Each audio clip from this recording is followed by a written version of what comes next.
कांग्रेस नेता जयराम रमेश ने शनिवार को आरोप लगाया कि केंद्रीय बजट में अर्थव्यवस्था से जुड़े संकटों के समाधान के लिए कुछ नहीं है, केवल आयकरदाताओं के लिए राहत दी गई है। अर्थव्यवस्था पर इसका वास्तविक प्रभाव क्या होगा, यह देखना अभी बाकी है। वित्त मंत्री ने 4 इंजनों कृषि, एमएसएमई, निवेश और निर्यात की बात की है। उनके बावजूद बजट पूरी तरह से पटरी से उतर गया है।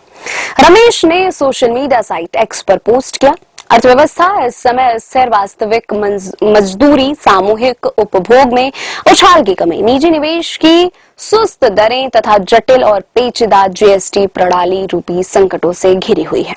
बजट में इन समस्याओं को दूर करने के लिए कुछ नहीं है। रमेश ने कहा कि ऐसा लगता है कि बिहार को घोषणाओं का खजाना मिल गया है। यह स्वाभाविक है क्योंकि साल के अंत में वहां चुनाव होने हैं। उन्होंने सवाल किया कि राजग के दूसरे स्तंभ यानी आंध्र प्रदेश के इतनी बेरहमी से अनदेखी क्यों की गई।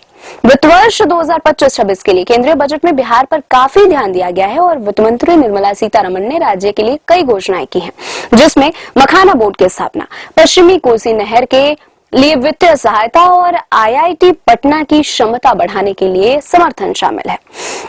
लोकसभा में अपना रिकॉर्ड 8वां केंद्रीय बजट पेश करते हुए वित्त मंत्री ने यह भी घोषणा की कि केंद्र बिहार में राष्ट्रीय खाद्य प्रौद्योगिकी, उद्यमिता और प्रबंधन संस्थान स्थापित करेगा तथा राज्य की भविष्य की जरूरतों को पूरा करने के लिए वहां ग्रीनफील्ड हवाई अड्डों की सुविधा भी देगा।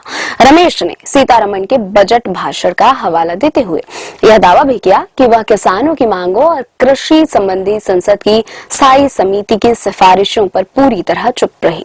उन्होंने कटाक्ष करते हुए कहा कि मेक इन इंडिया, जो फेक इन इंडिया बन गया था, अब उसका नया नाम राष्ट्रीय विनिर्माण मिशन है। रमेश ने दावा किया कि वित्त मंत्री ने बजट की शुरुआत कृषि से की है, लेकिन किसानों की मांगों और कृषि पर संसदीय स्थायी समिति की सिफारिशों पर वह पूरी तरह चुप है।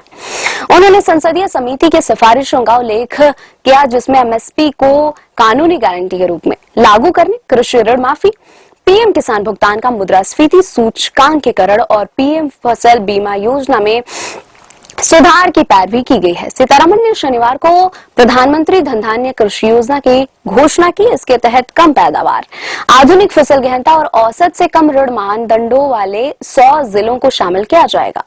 वित्त मंत्री ने कहा कि इस योजना से 1.7 करोड़ किसानों को लाभ होगा।